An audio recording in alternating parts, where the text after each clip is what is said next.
7 වසරේදී කතා කරන්න තියෙන 8 වන ඒකකය තමයි පෘථුවියේ ස්වභාවය. මේ පෘථුවියේ ස්වභාවය කියන පාඩමේ මුලින්ම අපි කතා කරන්නේ සෞරග්‍රහ මණ්ඩලය පිළිබඳව. දැන් සෞරග්‍රහ මණ්ඩලය කියවම අපිට මුලින්ම මතක් වෙන්නේ සූර්යයා. සූර්යයා සහ සූර්යාගේ වටේ ගමන් කරන ආකාශ වස්තු සියල්ලේ එකතුවට තමයි අපි කියන්නේ සෞරග්‍රහ මණ්ඩලය කියන්නේ. සූර්යයා සහ සූර්යාගේ වටේ ගමන් ගන්න ආකාශ වස්තු සියල්ල. එතකොට සූර්යාගේ වටේ ගමන් ගන්න ග්‍රහ ලෝක 8ක් තියෙනවා. බුධ, සිකුරු, පෘථිවි, අඟහරු, බ්‍රහස්පති, සෙනසුරු, යුරේනස්, නෙප්චූන්. ඉස්සන ග්‍රහ ලෝක 9ක් තිබුණා. ප්ලූටෝ. නමුත් ප්ලූටෝ අයින් කරා. ඒක වාමන ග්‍රහ ලෝකයක් බවට පත් කරා. ඒක නිසා අද වෙනකොට තියෙන්නේ ග්‍රහ ලෝක 8යි. ඊට පස්සේ වාමන ග්‍රහ ලෝක තියෙනවා. ඊළඟ ග්‍රහ ලෝක වටේ ගමන් ගන්නා ආකාශ වස්තු වලට අපි කියන්නේ උපග්‍රහය. දැන් පෘථුවිය වටේ ගමන් ගන්න උපග්‍රහය තමයි චන්ද්‍රයා. බ්‍රහස්පතිගේ වටේ උපග්‍රහය 63ක් ගමන් කරනවා. ඒක විශාල ප්‍රමාණයක් උපග්‍රහය සායන ප්‍රමාණයක්. ඊට පස්සේ ඒවත් අයිති වෙනවා මේ සෞරග්‍රහ මණ්ඩලයට. ඒකට පෘථු සූර්යයා ග්‍රහ ලෝක 8ක් ඊට පස්සේ උපග්‍රහයි වාමන ග්‍රහයි ඊට අමතරව තව තියෙනවා ග්‍රහක කැබලි. ග්‍රහක කැබලි කියන්නේ ওই ග්‍රහ ලෝක වලින් කැඩී බිඳී ගිය කොටස්. ඒවත් සූර්යාගේ වටේ ගමන් කරනවා. මේ මෙහෙම ගමන් කරන්න හේතුව ගුරුත්වාකර්ෂණ බලය. සූර්යාගේ ගුරුත්වාකර්ෂණ බලය නිසා මේවා සූර්යාට ආකර්ෂණය වෙලා ඒක වටේ ගමන් කරනවා. ගමන් කරන්නේ ඉලිප්සාකාර මාර්ගවල. මෙහෙම. එතකොට මෙන්න මේ ඔක්කොම ගත්තම අපි කියන එකට සෞරග්‍රහ මණ්ඩලය. ඒතර අද වෙනකොට සෞරග්‍රහ මණ්ඩලයේ තියෙන ආකාශ වස්තු වලින් තව තියෙන ওই ධූමකේතු තියෙනවා. ධූමකේතු කියලා කියන්නේ වලදාතර කියලා කියන්නේ. ඒවත් තියෙනවා. එතකොට මේවයින් අද වෙනකොට ජීවීන් ඉන්න ග්‍රහ ලෝකයේ විදියට හොයාගෙන තියෙන්නේ දැනට පෘථුවිය පමණයි. පෘථුවියේ ව්‍යුහය පෘථුවියේ ඒ දේශගුණික කාලගුණික ස්වභාවය ජීවීන්ගේ පැවැත්මට ගැලපෙන විදියට හැදගෙන තියෙනවා. වෙන ග්‍රහ ලෝකයකට ගියාම ඒ ගතිගුණ අඩුයි. වෙනස්. ඒක නිසා ඒවයි ජීවීන් තාම හොයාගෙන නැහැ. නැද්ද කොහෙද ඉන්නවද කියලා අපි හරියටම දන්නේ නැහැ. තාම සොයාගෙන නැහැ. සමහර විට මේ දේශගුණික තත්ත්වයන්ට ගැලපෙන ජීවීන් සමහර විට ඉන්නත් පුළුවන්. ඒක තාම හොයාගෙන නැහැ. දැනට ජීවීන් ඉන්නවා කියලා අපි සලකන එකම ග්‍රහ ලෝකය මොකද්ද? පෘථිවිය. එතකොට අපි කතා කරන්නේ මේ පෘථිවියේ ව්‍යුහය. මොකද හේතුව පෘථිවිය හැමතැනම එක වගේ නැහැ. දැන් අපි ඉගෙන ගන්න පෘථිවිය ගැන කතා කරා පෘථිවියේ විවිධ පරිසර පද්ධති තියෙනවා. වනාන්තර තියෙනවා, සාගර තියෙනවා, ගොඩබිම් ප්‍රදේශ තියෙනවා, කාන්තාර තියෙනවා. ඊට පස්සේ සීතල ද්‍රවාසන්න ප්‍රදේශ තියෙනවා. උෂ්ණත්වය ඍණ ගණන් වල තියෙන ඒ වගේ විවිධ ප්‍රදේශ තියෙනවා. අපි ඒව ගැන නෙවෙයි මේ පාඩමේදී කතා කරන්නේ. මේ පාඩමේදී අපි කතා කරන්නේ පෘථිවියේ අභ්‍යන්තරය මොන වගේද කියලා. පෘථිවිය ඇතුළ. දැන් කාට හරි අවශ්‍ය නම් පෘථිවියේ අභ්‍යන්තරය හොයන්න මොකද කරන්නේ? පොළව යට කොහොමද කියලා හොයා ගන්නවා. හාරන්න. කරන්න පුළුවන් වැඩක්ද? බෑ. ඒක කරන්න බෑ. ඒක නිසා විද්‍යාඥයන්ට වමනා වුණා පෘථිවිය ඇතුළ හොයාගන්න හාරලා බෑ. ඒක නිසා වෙන ක්‍රම හොයාගන්න. ඒ වගේ පෘථිවියේ ඇතුළේ ව්‍යුහය කොහොමද කියලා හොයාගන්න ප්‍රධාන ක්‍රම දෙකක් යොදා ගන්න. එකක් තමයි පොළවේ යට තියෙන දේවල් එළියට එන වෙලාවල් තියෙනෝනේ. ඒවයිදී පොළව යටින් එළියට එන්නේ මොනවද කියලා පරීක්ෂා කරනවා. පොළවේ යට තියෙන දේවල් එළියට එන්නේ මොන වගේ වෙලාවට? ගිනි කඳු පිපිරීමේදී. ගිනි කඳු පිපිරීමේදී පොළව අභ්‍යන්තරයේ තියෙන දේවල් පොළව මතු පිටට එනවා. එතකොට අපිට පුළුවන් ගිනි කඳු පුපුරන වෙලාවට පොළව යටින් මොනවද එන්නේ? පොළව යට මොනවද තියෙන්නේ කියලා හොයාගන්න. එතකොට මේ විදිහට එකක් තියෙනවා පොළව අභ්‍යන්තරයේ නිරීක්ෂණය කරන්න පුළුවන් ගිනි කඳු පිපිරීමේදී පොළව මතු පිටට පැමිණෙන දේවල් නිරීක්ෂණය කරන්න. දෙවැනි එක තමයි භූමිකම්පාවකදී පිට වෙනවා තරංග. ඒ තරංග වලට කියනවා භූකම්පන තරංග. ඒ භූකම්පන තරංග පිළිබඳව හොයලා බලලා අපිට පුළුවන් පොළව යට ව්‍යුහය මොන වගේද කියලා හොයලා බලන්න. එහෙම නැත්නම් පොළව යටට මේ වගේ තරංග යවනවා. යවල ඉවර වෙලා ආපහු වැදිලා එන විදිය බලලා අපිට පුළුවන් පොළවේ ව්‍යුහය මොන වගේද කියලා හොයලා බලන්න. එහෙනම් ඔන්න පොළව අභ්‍යන්තරය මොන වගේද කියලා සොයන්න ක්‍රම කිහිපයක් තියෙනවා. එකක් තමයි ගිනි කඳු පිපිරීමේදී පොළව මතු පිටට පැමිණෙන ද්‍රව්‍ය නිරීක්ෂණය කිරීම. ඊළඟට භූමිකම්පාවකදී හටගන්නා තරංග පොළව අභ්‍යන්තරයට ගමන් කර නැවත පැමිණීමේදී සිදුවන වෙනස්කම් බැලීම. මෙන්න මේ දේවල් මගින් අපිට පුළුවන් පොළව අභ්‍යන්තරය මොන වගේද කියලා හොයලා බලන්න. භූමිකම්පාවක් සිද්ධ වෙනකොට දැන් මේ පොළවක් නම් භූමිකම්පාවක් සිද්ධ වෙනකොට පොළව හෙලවෙනවා. පොළව හෙලවෙන්න හේතුව තමයි පොළව දිගේ යන තරංග. භූමිකම්පාවකදී භූමිකම්පාව සිද්ධ වෙන තැන ඉඳලා පොළව දිගේ තරංග ගමන් කරනවා. ඒ තරංග ගමන් කරනකොට පොළව උඩ පල්ලෙහා යනවා. පොළව ඉහළට යනවා පහළට යනවා. ඉහළට යනකොට පොළවේ පැලුම් ඇති වෙනවා. පහළට යනකොට ඒ පැලුම් වලින් පොළව යටට වලවල් වගේ ඇති වෙනවා. මෙන්න මේ වගේ පොළව ඉහළ පහළ යනවා. අපිට ඒක නොපෙනුනාට එහෙම සිද්ධ වෙනවා. ඒ වගේ ඊළඟට තව එකක් තමයි භූමිකම්පාව ඇති වෙනකොට පොළව යටටත් තරංග ගමන් කරනවා. පොළව දිගෙත් යනවා පොළව යටටත් යනවා. මෙන්න මේ පොළව යටට යන තරංග වලින් අපිට පුළුවන් පොළව අභ්‍යන්තරය මොන වගේද කියලා හොයන්න. මොකද මේ එක එක තරංග පොළව ඇතුලේ තියෙන විවිධ ස්තර හරහා යන්නේ වෙනස් වේගවල.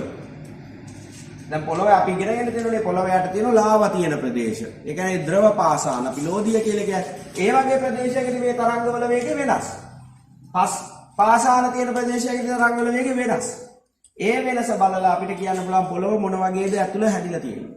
මෙන්න මේ කරුණු දෙක පදනම් කරගෙන තමයි පොළවේ අභ්‍යන්තරය පිළිබඳව නිගමනවලට නැත්නම් පොළව ඇතුලේ ව්‍යුහය කොහොමද කියලා විද්‍යාඥයෝ හොයාගෙන තියෙන්නේ.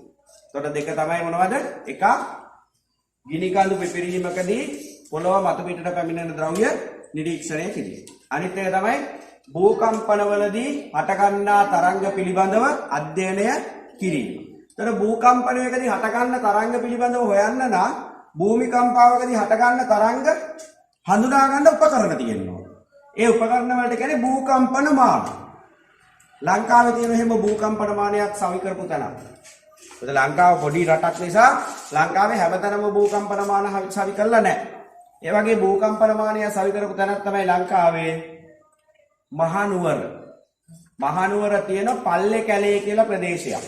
ඒකේ තියෙන ඔය කාලගුණ භූවිද්‍යා එකේ උප දෙපාර්තමේන්තුවක් එතන හරි කරලා තියෙනවා භූකම්පන මානය. ඒතර ලංකාව කොහේ හරි භූමිකම්පාවක් සිද්ධ වෙනකොට ඒ භූකම්පන මානයෙන් හොයාගන්න පුළුවන් භූමිකම්පාවක් සිද්ධ වුණාද කියලා. එතකොට කොහෙද තියෙන්නේ? ශ්‍රී ලංකාවේ මහනුවර පල්ලේ කැලේ කියන ප්‍රදේශය. එතකොට ඒ විදියට භූකම්පනයකදී පිටවන තරංග පිළිබඳව අධ්‍යයනය කළා විද්‍යාඥයෝ හොයාගෙන තියෙන පොළව යට විවිධ ආකාරයට වෙනස් වෙච්ච ස්තර කිහිපයක් තියෙනවා කියන්නේ. ඒ වගේ ස්තර තුනක් හොයාගෙන තියෙන ප්‍රධාන. එතකොට පොළවේ අපි මේ පය ගහන් ඉන්න පොළව උඩින්ම තියෙන ස්තරයට කියන්නේ කබොල. ඔන්න එක ස්තරයක් තමයි කබොල. ඊට පහළින් තියෙන ස්තරයට කියනවා ප්‍රාවරණය. ඊටත් පහළින් මැදම තියෙන ස්තරයට කියනවා හරය. ඒතර පොළව ගත්තොත් පොළවේ ප්‍රධාන පොළව අභ්‍යන්තරයේ ප්‍රධාන ස්තර කීයක් තියෙද? 3යි. කබොල, ප්‍රාවරණය, හරය. මේ ටික පැහැදිලිද? ඊළඟට කතා කරන්න යන්නේ මේ ස්තර තුන කොහොමද පිහිටලා තියෙන්නේ කියන එක. දැන් අපි කතා කරා මුලින් පෘථුවියේ අභ්‍යන්තරය දක්වා යනකොට ප්‍රධාන ස්තර තුනක් තියෙනවා. ඉහළින්ම තියෙන ස්තරය අපි කියන්නේ ඒකට කබොල කියලා. ඒක තමයි තියෙන තුනීම ස්තරය. කබොලේ ඝනකම කොච්චරද කියනවා නම් සමහර තැන්වලදී කබොලේ ඝනකම කිලෝමීටර 5යි. කබොලේ ඝනකම කිලෝමීටර 5යි. සමහර තැන්වලදී කිලෝමීටර 35ක් දක්වා ඝනකම විහිදලා තියෙනවා. 35ක් දක්වා ඝනකම තියෙන්නේ කඳු. ඒ කියන්නේ පොළවේ ඉහළට කඳු විදියට පිහිටලා තියෙන තැන තමයි ඝනකම වැඩි. කබොලේ ඝනකම අඩු තැන් තමයි මූදේ තියෙන ගැඹුරු ආගාධ. මූදේ තියෙන ගැඹුරු වලවල්. අපි ඒවට කියන ආගාධ. දැන් අපි ඉගෙනගෙන තියෙනවා මුහුදේ තියෙන සාගරයේ තියෙන ගැඹුරුම ආගාධය. මරියානා ආගාධය. ඒ වගේ තැන්වලදී කබොලේ ඝනකම ගොඩක් අඩුයි. ලෝකේ තියෙන උසම තැන එවරස්ට් කන්ද. ඒ වගේ තැනකදී කබොලේ ඝනකම ගොඩක් වැඩි. එතකොට මේ විදිහට අපිට කතා කරන්න පුළුවන් කබොලට පහළින් තියෙන ප්‍රදේශයට කියනවා ප්‍රාවරණය. ඒ හැබැයි මේ ප්‍රාවරණය අපි තවත් ඉගෙන ගනිද්දී කොටස් දෙකකට බෙදනවා. ඉහළ ප්‍රාවරණය හා පහළ ප්‍රාවරණය. දැන් මේ සම්පූර්ණ මේ ප්‍රදේශයම ප්‍රාවරණය. අපිට ඕනනම් පුළුවන් මේක කොටස් දෙකකට බෙදන්න. එතකොට පහළ කොටසට කියන්නේ පහළ ප්‍රාවරණය, උඩ කොටසට කියන්නේ ඉහළ ප්‍රාවරණය. එහෙම කියන්න හේතුව තමයි මේ ඉහළ ප්‍රාවරණය ඝන. ඉහළ ප්‍රාවරණය ඝන. ඒ කියන්නේ අපේ පොළවේ පය ගහන් ඉන්න වගේ ඝන පාෂාණ වලින් හැදිලා තියෙනවා. පහළ ප්‍රාවරණය හැදිලා තියෙන ද්‍රව පාෂාණ වලින්. ද්‍රව පාෂාණ කියන්නේ ලෝදිය. ලාවා කියලා කියන්නේ පොළොව උඩට ආවට පස්සේ. පොළොව යට කැකෑරි රස්නේ වැඩිකමට උෂ්ණත්වයේ වැඩිකමට පාෂාණ ද්‍රව වෙනවා. ද්‍රව වෙලා ද්‍රව විදියට පිහිටන්නේ පහළ ප්‍රාවරණය. එතනින් උඩ ටික විතරයි ඝන විදියට තියෙන්නේ. එතකොට මේ පොළවේ පහළ ප්‍රාවරණයේ උඩින් තියෙන ඉහළ ප්‍රාවරණය ඝන කොටසක්. කබොලත් ඝන කොටසක්. ওই දෙක එකතු වුණාම අපි ඒකට කියන්නේ ශිලාගෝලය කියලා. ඉහළ ප්‍රාවරණයයි කබොලයි දෙක එකතු වුණාම ඒකට කියන නම තමයි ශිලාගෝලය. ඒ ශිලාගෝලය තමයි ගොඩබිම කියලා කියන්නේ. ඒක කෑලි වලට කැඩිලා තියෙන්නේ. සම්පූර්ණ රවුමක් විදියට නෑ. නිකන් හිතන බෝලයක් වගේ සම්පූර්ණ පිළිලා ඒක තනින් පැලිලා තියෙන්නේ. නිකන් බිත්තර කටුවක් තැම්බුවට පස්සේ අපි කුඩු කරන්නේ කුඩු කරාම තනින් පැලෙනවානේ. ගලවන්න කලින් අන්න ඒ වගේ මේ ඉහළ ප්‍රාවරණය කබොලයි තියෙන ශිලාගෝලය තනින් තැටි වලට වෙන් වෙලා තියෙන්නේ. ඒවා මේ පල්ලෙහා තියෙන ලෝදිය උඩ පාවෙනවා. එක තැන තියෙන්නේ නැහැ. පාවෙනකොට ඒ තැටි එකිනෙක මොකක් වෙන්න පුළුවන්? ගැටෙනවා. එතකොට තමයි භූමිකම්ප හටගන්නේ. එතකොට මෙන්න මේ විදිහට අපිට ප්‍රාවරණයක් කොටස් දෙකකට බෙදන්න පුළුවන්. ඉහළ ප්‍රාවරණය හා පහළ ප්‍රාවරණය. ඊට පහළින් තියෙන ප්‍රාවරණයේ ඝනකම කිලෝමීටර් 2900ක්. මේකෙන් මෙතන ඉඳලා මෙතෙන්ට ඝනකම ගත්තොත් කිලෝමීටර් 2900. ඊට පහළින් තියෙන්නේ හරය. හරය හැදිලා තියෙන්නේ බරින් වැඩි ලෝහ එකතු වෙනවා. ඒතර හරයේ තියෙනවා ප්‍රධාන ලෝහ දෙකක්. එකක් තමයි යකඩ. අනිත් එක තමයි නිකල්. ඒකෙත් මැද ටික ඝන. හරයේ මැද කොටස අපි ඒකට කියන්නේ බාහිර හරය හා අභ්‍යන්තර හරය කියලා. හරයත් කොටස් දෙකකට බෙදනවා. හරයේ මැද කොටස ඝන විදියට තියෙන ඝන ලෝහ විදියට. මොකද තෙරපෙන නිසා අධික මේ උඩින් ඇති වෙන තල්ලුව නිසා පීඩනය නිසා මැද කොටස ඝන විදියට තියෙන්නේ. උඩ කොටස තියෙන්නේ ද්‍රව විදියට. ද්‍රව යකඩ හා ද්‍රව නිකල් විදියට. මැද කොටස තියෙන්නේ ඝන යකඩ හා ඝන නිකල් විදියට. මේක තමයි හරයේ ඝනකම කිලෝමීටර 3500ක්. හරය කිලෝමීටර 3500ක් ඝනකම්, ප්‍රාවරණය කිලෝමීටර 2900ක් ඝනකම්, කබොල සමහර තැන්වලදී කිලෝමීටර 5යි ඝනකම්, සමහර තැන්වලදී කිලෝමීටර 35ක් දක්වා ඝනකම තියෙනවා. දැන් අපි ආයිත් ගියොත් මේ පෘථුවියේ ව්‍යුහය අපිට සමාන කරන්න පුළුවන් සමහර ද්‍රව්‍ය තියෙනවා. එකක් තමයි තම්බපු බිත්තරයක් කපන මැදි. කටුව තියෙද්දි. එතකොට මෙන්න මේ කොටස් තුන බිත්තරයේ කොටස් වලට අපිට සමාන කරන්න පුළුවන්. කටුව සමාන කරන්න පුළුවන් කබොලට. සුදුමදය සමාන කරන්න පුළුවන් ප්‍රාවරණයට. කාමදය සමාන කරන්න පුළුවන් හරයට. ඒ විදිහට අපිට සමාන කරන්න පුළුවන්. එහෙම නැත්නම් අලිපේර ගෙඩියක් අරගෙන කපමු. අලිපේර ගෙඩිය වටේට තියෙන පොත්ත සමානයි කබොලට. අපි ආහාරයට ගන්න මැද තියෙන ඝන කොටස සමානයි ප්‍රාවරණයට. යටින් ඇතුළෙම තියෙන බීජය සමානයි හරයට. ඒ විදිහට අපිට කොටස් තුන වෙන් කර ගන්න පුළුවන්, සමාන කරන්න පුළුවන් පෘථුවියේ ව්‍යුහයත් එක්ක. ඊළඟට අපි බලමු මේ එක් ස්තර හැදිලා තියෙන්නේ කොහොමද කියලා. කබොල හැදිලා තියෙන්නේ පස් හා පාෂාණ වලින්. දැන් අපි පොළවේ පය ගහන් ඉන්නේ කබොලේ. කබොල තමයි ගොඩබිම කියලා කියන්නේ. ඒකෙන් 70%ක් පෘථුවිය වටේට මොනවයි පිරලා තියෙන්නේ? මොනවද පිරලා තියෙන්නේ? ජලය පිරලා තියෙන්නේ. අනිත් කොටස් තමයි අපිට ගොඩබිමක් විදියට භාවිතා කරන්න පුළුවන්. ඒතකොට කබොල හැදිලා තියෙන්නේ පස් හා පාෂාණ එකතු වෙලා ඝන කොටස්. කබොලේ ප්‍රයෝජන. ඕගොල්ලෝ පොළවෙන් ගන්න ප්‍රයෝජන ලියන්න. කබොලෙන් අපි ගන්නවා වැලි ගොඩනැගිලි ඉදි කරද්දී. කබොලෙන් අපි ගන්නවා පස් කුෂි කර්මාන්තයේදී. භෝග වගා කරන්නේ අපි මොකක් මතද? කබොල මත.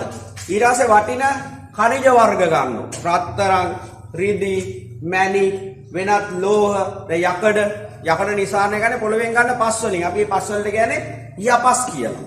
ඊට පස්සේ තව ඊටාම වැදගත් ද්‍රව්‍යයක් ගන්න කබොලෙන් බොර තෙල්. ඊට පස්සේ පොසිල ඉන්ධන, ගල් අඟුරු, පෙට්‍රෝලියම් වායු. මේවා අපි කබොලෙන් ගන්න ප්‍රයෝජන.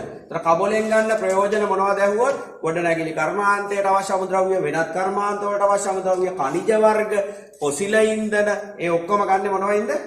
කබලෙන්. ඊට පස්සේ කෘෂි කර්මාන්තයේදී භෝග වගා කිරීම ඒවා සිද්ධ කරන්නේ කබලෙන්. කබලේ වැඩිපුරම තියෙන මූලද්‍රව්‍ය තමයි ඔක්සිජන්. හොඳට මතක තියාගන්න. කබල සෑදිලා තියෙන මූලද්‍රව්‍ය වලින් වැඩිපුරම තියෙන්නේ මොනවද? ඔක්සිජන්. ඔක්සිජන් කියන මූලද්‍රව්‍ය තියෙනවා. ඊළාට සිලිකන්. වැලි කියන්නේ සිලිකන් ඩයොක්සයිඩ්. તો පොළවේ වැඩිපුරම තියෙන වැලි. වැලි වල වැඩිපුරම තියෙන ඔක්සිජනුයි සිලිකනුයි. ඒක නිසා කබලේ වැඩිපුරම තියෙන මූලද්‍රව්‍ය තමයි ඔක්සිජන්. මුළු පෘථිවියම ගත්තොත් වැඩිපුරම තියෙන මූලද්‍රව්‍ය තමයි යකඩ. අපේ පොළවේ වැඩිපුරම තියෙන මූලද්‍රව්‍ය මොකද්ද? යකඩ. ඒ හැබැයි මේ වැඩිපුරම තියෙන මෙතන. මැද. ඒක නිසා අපිට ගන්න තියෙන යකඩ ප්‍රමාණය අඩුයි උඩ. එතකොට කබලේ වැඩිපුරම තියෙන ඔක්සිජන්, ඊළඟට තියෙන්නේ සිලිකන්, තුන්වෙනියට කබලේ වැඩිපුරම තියෙන ඇලුමිනියම්. අරගෙන කබලේ තියෙන මූලද්‍රව්‍ය වුවොත් වැඩිපුරම තියෙනවා ඔක්සිජන්, ඊළාට සිලිකන්, ඊළාට ඇලුමිනියම්. ඊට පස්සේ අපි යනවා ප්‍රාවරණය.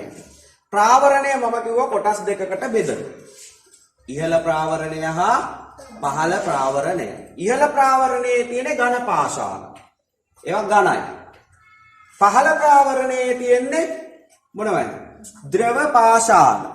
එතකොට මේ ඉහළ ප්‍රාවරණයයි පහළ ප්‍රාවරණය මේකත් ඇදලා තියෙන්නේ ඔක්සිජන්, සිලිකන්, ඇලුමිනියම්, යකඩ, මැග්නීසියම්, යකඩ වලට කියන්නේ අයන් කියලා. මෙන්න මේ වගේ මූලද්‍රව්‍ය වලින් තමයි මේ ප්‍රාවරණයක් හැදිලා තියෙන්නේ. ප්‍රාවරණයේ උඩ කොටස ඝන විදියට තියෙනවා, යට කොටස ද්‍රව විදියට තියෙන. උෂ්ණත්වය වැඩි නිසා ලෝදිය නැත්තම් කැකෑරි කරකැවි කැවි තියෙන ද්‍රව පාෂාණ වලින් සමන්විතයි පහළ කොටස. ඊට පස්සේ හරය. හරය ගත්තොත් හරයේ වැඩිපුරම තියෙන ලෝහ දෙක තමයි මූලද්‍රව්‍ය දෙක තමයි යකඩ හා නිකල්. යකඩ වලට කියන තව නැත්නම් අයන්. අයන් හා නිකල් පිහිටලා තියෙනවා හරය. එතකොට මේ හරය තමයි පෘථුවියේ බර වැඩිම කොටස. හරයේ උඩ ටික ද්‍රව, යට ටික ඝන. බාහිර හරය ද්‍රව විදියට තියෙනවා, අභ්‍යන්තර හරය තියෙන මොකක් විදියටද? ඝන විදියට. හරයේ උෂ්ණත්වය කොච්චරද කියනවා නම් මෙතන උෂ්ණත්වය සෙල්සියස් අංශක 4500ත් 5000ත් අතර. 4400ත් 5000ත් අතර. මෙතන උෂ්ණත්වය කොච්චරද කියනවා නම් ඒක සමානයි සූර්යාගේ මතු පිට උෂ්ණත්වයට. පෘථිවියේ අභ්‍යන්තරයේ තියෙන උෂ්ණත්වය සමානයි සූර්යාගේ මතු පිට උෂ්ණත්වයට. එච්චර දරුණු, එච්චර වැඩි උෂ්ණත්වයක් පෘථිවියේ මැද තියෙනවා. අපිට ඒක දැනෙන්නේ නැති වුණාට අතීතයේදී ඒ කියන්නේ පොළොව පටන් ගත්ත දවස්වල පෘථිවියේ ආරම්භක අවධියේදී පොළොවේ යට උෂ්ණත්වය තිබිලා තියෙන පොළොවේ මතු පිට. ඉස්සර පොළොව කියන්නේ ගිනිගෙන දැවෙන බෝලයක් වගේ. අර තාමත් ඒ වගේ ලක්ෂණ තියෙන පොළොවේ යට. ඒක නිසා තමයි ලෝදිය උඩට එන්නේ ගිනි කඳු හරහා. ඒ වගේ තමයි ඉස්සර පොළොව උඩ.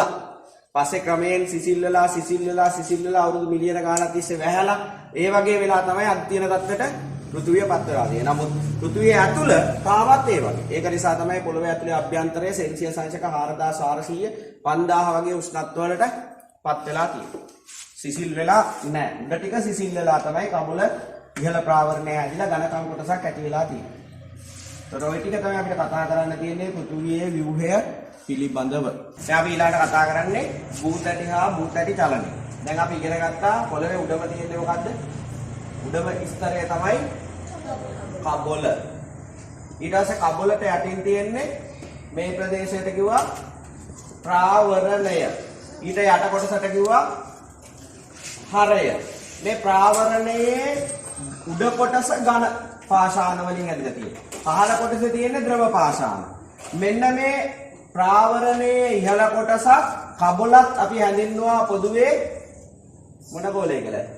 ශිලා ගෝලය කියලා. මේ ශිලා ගෝලය රවුමට එකම විදියට පිහිටන්නේ නැහැ. දැන් මෙහෙම පෘථුවිය තියෙන පෘථුවිය වටේට මේ ගොඩබිම ඝන ප්‍රදේශය තනින් මෙහෙම ඉරිවලට වෙන් වෙලා ඉරිතලල වගේ කොටස් වලට වෙන් වෙලා තැටි විදියට පිහිටලා තියෙනවා. පෘථුවියේ ශිලා ගෝලය එකම රවුමට තනි ස්තරයක් විදියට පිහිටලා නැහැ. මේක තනින් කොටස් වලට මොකක් වෙලාද තියෙන්නේ? වෙන් වෙලා. මේ වෙන් වෙච්ච තැටි මීට යට තියෙන මේ ලාවා එහෙම නැත්නම් ද්‍රව පාෂාණ උඩ පාවෙනවා. මේ වගේ තැටි වලට අපි කියන නම තමයි භූතැටි. භූතැටි. අර භූතැටියක් කියලා කියන්නේ පෘථුවියේ කබොල හා ඉහළ ප්‍රාවරණය සෑදී ඇති ඝන කොටස තැටි වලට වෙන් වෙලා හැදිච්ච ස්තර වලට තමයි කියන්නේ භූතැටි කියන්නේ. ඒතර භූතැටි හැමතිස්සෙම එක තැන තියෙන්නේ නැහැ. මේවා ඊට යට තියෙන ද්‍රව පාෂාණ උඩ පාවෙනවා. සාමාන්‍යයෙන් අවුරුද්දකට සෙන්ටිමීටරයක් විතර දුර වෙනස් වෙනවා. ඊගා වේගෙන් පාවෙන්නේ නැහැ. අවුරුද්දකදී සෙන්ටිමීටරයක් විතර. එක්ක ලං වෙනවා ඈත් වෙනවා මේ භූතැටි. මේ භූතැටි ලං වෙනකොට හරි ඈත් වෙනකොට හරි එකිනෙක ගැටෙන්න පුළුවන්. ඒ ගැටීමේදී ඇති වෙනවා භූමි කම්පා. එතකොට මේ පෘථුවිය ගත්තොත් පෘථුවියේ තියෙනවා ප්‍රධාන භූතැටි 8ක්. ප්‍රධාන භූතැටි කීයක් තියෙද? 8ක් පිහිටලා තියෙනවා. ඒ 8 තමයි යුරෝපා භූතැටිය, පිලිපීන භූතැටිය, උතුරු ඇමරිකා භූතැටිය, පැසිෆික්, ඊට පස්සේ දකුණු ඇමරිකා, ඕස්ට්‍රේලියා, ඉන්දියා භූතැටිය, අප්‍රිකා, ඊට පස්සේ ඇන්ටාර්ක්ටිකා. මේ විදිහට භූතැටි තියෙනවා. දැන් මේ භූතැටි වලින් අපේ ලංකාව අයත් වන භූතැටිය තමයි ඕස්ට්‍රේලියා, ඉන්දියා භූතැටිය. ඒ භූතැටිය යුරෝපා භූතැටියත් එක්ක මායිම් වෙලා තියෙන එවරස්ට් කන්ද දිගේ. එවරස්ට් කඳු මුදුන පිහිටලා තියෙන්නේ අපි ඉන්න භූතැටිය යුරෝපා, ඕස්ට්‍රේලියා, ඉන්දියා භූතැටිය, අපි ඉන්න භූතැටිය ඒක යුරෝපා භූතැටිය අතර මායිමේ තමයි එවරස්ට් කන්ද පිහිටලා තියෙන්නේ. එතකොට මේ භූතැටි එක තැන තියෙන්නේ නැහැ. භූතැටි මොකක් වෙනවද? ඊට යට තියෙන ද්‍රව ස්තරය උඩ පාවෙනවා. ඒ පාවීමේදී එකිනෙක ගැටෙනවා. ඒ ගැටෙන අවස්ථාවලට අපි කියනවා භූමි කම්පා. මේ භූතැටි එකිනෙක යාවෙන ස්ථාන වලට කියන්නේ භූතැටි මායිම්. භූතැටි මායිම් වැඩිපුරම තියෙන්නේ මූදේ, සාගරේ. සාගරේ පොළව යටින් පැලුම් විදියට මූද යටින් භූතැටි මායිම් දැක ගන්න පුළුවන්. සමහර භූතැටි මායිම් ගොඩ බිමක් තියෙනවා. ඒව සමහර වෙලාවට අපේ ඇහැට පේනවා. ඒ වගේ හොඳ උදාහරණයක් තියෙනවා ඇමරිකාවේ. ඇමරිකාවේ කැලිෆෝනියා ප්‍රාන්තයේ තියෙනවා භූතැටි මායිමක්. ඒ භූතැටි මායිම කිලෝමීටර 1000 ගාණක් දිගට පොළවේ පැලුමක් විදියට පිහිටලා තියෙනවා. ඒ භූතැටි මායිම තියෙන ප්‍රදේශයට කියන්නේ සැන් ඇන්ඩ්‍රියාස්. ඒ භූතැටි මායිමට කියන නම තමයි සැන් ඇන්ඩ්‍රියාස් විභේදය. අච්චුපතේ තියෙනවා. සැන් ඇන්ඩ්‍රියාස් විභේදය අහසට පේන හැටි. උතුරු ඇමරිකාවේ කැලිෆෝනියා කියන ප්‍රදේශයේ ප්‍රාන්තයේ තියෙනවා භූතැටි මායිමක්. මොකද්ද නම? සැන් ඇන්ඩ්‍රියාස් විභේදය. ඒ සැන් ඇන්ඩ්‍රියාස් විභේදය කිලෝමීටර 1000 ගාණක්, කිලෝමීටර 1000 ගාණක් දිගට පොළවේ පැලුමක් විදියට තියෙනවා. ඒ කියන්නේ එතනින් එක පැත්තකට තියෙනවා එක භූතැටියක්, ඒ කියන්නේ උතුරු ඇමරිකා භූතැටිය, අනිත් පැත්තට පැසිෆික් භූතැටිය. ඒ මායිම තමයි සැන් ඇන්ඩ්‍රියාස් විභේදය කියලා හඳුන්වන්නේ. එතකොට අපේ රට වෙලාවට භූතැටි මායිමක් ගාව තිබුණේ නැහැ. හදිසියෙවත් භූතැටි මායිමක් ගාව ලංකාව පිහිටලා තිබුණා නම් නිරතුරුවම භූමිකම්පාවලට ලක් වෙනවා. භූතැටි මායිම් වල තියෙන රටවල් වල අවුරුද්දකට කිහිප වතාවක් භූමිකම්පා සිද්ධ වෙනවා. ඒකත් මතක තියාගන්න. වෙලාවට අපේ රට භූමිකම්පාවලට ලක් වෙන්නේ නැත්තේ භූතැටි මායිමක පිහිටලා නැති නිසා. භූතැටි මායිම් වල පිහිටලා තියෙන රටවල් තමයි ජපානය. ජපානයට සෑහෙන්න භූමිකම්පාවලට මුහුණ දෙන්න සිද්ධ වුණා. නේපාලය, පාකිස්තානය, ඉන්දියාව, ඊට පස්සේ ගත්තොත් ඇමරිකාව, මේ වගේ රටවල් භූතැටි මායිම් වල පිහිටලා තියෙන. ඊළාට 2004 සුනාමි ආවා. ඒ භූතැටි මායිමක ඇතිවෙච්ච භූමිකම්පාවක් මූදු පතුලේ ඇති වෙලා එතනින් තමයි සුනාමි හටගත්තේ. ඒ කොහෙද?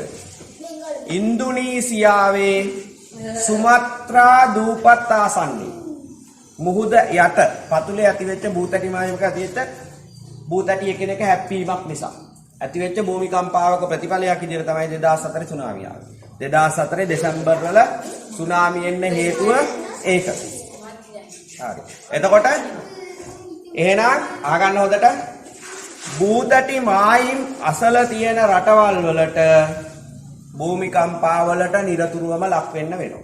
ඒතොර ඒවට උදාහරණ ගත්තොත් ජපානය, ඉන්දියාව, නේපාලය, පාකිස්තානය, ඉන්දුනීසියාව, ඇමරිකාව වගේ රටවල් උදාහරණ විදිහට ගන්න පුළුවන්. ඊට පස්සේ භූතටි මායිම් වැඩිපුර පිහිටලා තියෙන්නේ මුහුදු පතුලේ. ඒකත් මතක තියාගන්න. ඊළඟට භූතටි මායිම් ඇසට පෙනෙන ගොඩබිම තියෙන භූතටි මායිමකට උදාහරණයක් විදිහට ගන්න පුළුවන්. උතුරු ඇමරිකාවේ තියෙන සැන් ඇන්ඩ්‍රියාස් විභේදය. එක කිලෝමීටර 1000ක් දුරට පොළවේ පැලුමක් විදිහට පිහිටලා තියෙනවා. ඊළඟට මතක තියාගන්න භූතටි එකිනෙක ලංවීම හෝ ඈත්වීම සිද්ධ වෙනවා. ඒ ලංවීම හෝ ඈත්වීම අවුරුද්දකට සෙන්ටිමීටරයක් විතර තමයි සිද්ධ වෙන්නේ. එක්ක සෙන්ටිමීටරයක් විතර ලං වෙනවා, එහෙම නැත්නම් සෙන්ටිමීටරයක් විතර ඈත් වෙනවා. මේ භූතටි චලනය වෙන්න පුළුවන් ක්‍රම තුනක් තියෙනවා. එකක් තමයි දැන් මගේ අත් දෙක භූතටි දෙක අන්නක්. එක ක්‍රමයක් තමයි භූතටි එකිනෙක ලංවීම. භූතටි එකිනෙක ලං වීම. එහෙම ලං වෙනකොට එක භූතටියක් මත තවත් භූතටියක් උඩට ගමන් කරන්න පුළුවන්. එක භූතටියක් මත තවත් භූතටියක් ඉහළට ගමන් කරන්න පුළුවන්. එහෙම වුණාම හට ගන්නව කඳු. කඳු හට ගන්න පුළුවන්. එනවනේ එක ක්‍රමයක් තමයි භූතටි චලනය වන ක්‍රම තුනක් තියෙනවා. ඒ ක්‍රම තුනෙන් එකක් තමයි භූතටි දෙකක් එකිනෙක ලං වීම. අනිත් ක්‍රමය තමයි භූතටි දෙකක් එකිනෙක ඈත් වීම. ඒ කියන්නේ මෙහෙම තියෙන භූතටි දෙකක් ටික ඈත් වෙනවා. එහෙම වුණොත් එතන ඇති වෙන්න පුළුවන් ගැඹුරු ආඝාත. භූතටි ලං වුණොත් ඇති වෙන්න පුළුවන් කඳු. භූතටි ඈත් වුණොත් ඇති වෙන්න පුළුවන් ආඝාත. අනිත් එක තමයි භූතටි එකිනෙක දෙපසට චලනය වෙනවා. දැන් මෙහෙම වෙනවා අනිත් එක මෙහෙම. දෙපසට චලනය වෙනකොට එතන භූමිකම්ප ඇති වෙනවා. එතකොට ලං වුණත් භූමිකම්ප ඇති වෙනවා. ඈත් වුණත් භූමිකම්ප ඇති වෙනවා. දෙපසට චලනය වුණත් භූමිකම්ප ඇති වෙනවා. එතකොට ලං වුණාම කඳු ඇති වෙන්න පුළුවන්. ඈත් වුණාම ගැඹුරු ආඝාත ඇති වෙන්න පුළුවන්. දෙපසට චලනය වෙනකොට භූමිකම්ප ඇති වෙන්න පුළුවන්. එතකොට භූතටි චලනය වන සාපේක්ෂ භූතටි එකිනෙක චලනය වන ක්‍රම තුනක් තියෙනවා. ක්‍රම තුන තමයි භූතටි එකිනෙක ලං වීම, භූතටි එකිනෙක ඈත් වීම, භූතටි එකිනෙක දෙපසට ගමන් කිරීම. එහෙනම් දැන් මම ආපහු මේ කොටසේ මුලට එනවා. පොළවේ ඝන කොටස විදියට අපි සලකන්නේ කබොල හා ඉහළ ප්‍රාවරණය. ඒ දෙක අපි පොදුවේ හඳුන්වනවා ශිලා ගෝලය. ශිලා ගෝලය කොටස් වලට කැඩිලා ඊට යට තියෙන ද්‍රව පාෂාණ එහෙම නැත්නම් ලාවා ලෝදිය උඩ පාවෙනවා. ඒ කොටස් වලට අපි කියන භූතටි. ඒ භූතටි ගත්තොත් පෘථුවියේ තියෙන ප්‍රධාන භූතටි 8ක්. ඒ භූතටි 8න් ලංකාව තියෙන භූතටියට කියනවා ඉන්දු ඕස්ට්‍රේලියා භූතටි. මේ භූතටි පොළොව යට ඊට යට තියෙන මේ ද්‍රව පාෂාණ උඩ පාවෙනකොට ඒවා එකිනෙක ගැටෙන්න පුළුවන්. ගැටෙන්න හෝ ඈත් වෙන්න පුළුවන්. එතකොට භූමිකම්පා හටගන්නවා. එතකොට භූතටි එකිනෙක ලං වෙලා තියෙන මායිම් වලට කියන්නේ භූතටි මායිම්. භූතටි මායිම් තියෙන තැන්වල රටවල් වලට භූමිකම්පා සෑදීම් ඇතිවීමේ හැකියාව වැඩි. ඒතකොට ওই ටික තමයි අපිට මේ පාඩමේ අන්තිමට කතා කරන්න තියෙන්නේ. ඔය කොටස් ටික කතා කරාට පස්සේ මේ පාඩම ඉවරයි. 8 වෙනි පාඩම පෘථිවියේ ව්‍යුහය කියන පාඩම අවසానයි.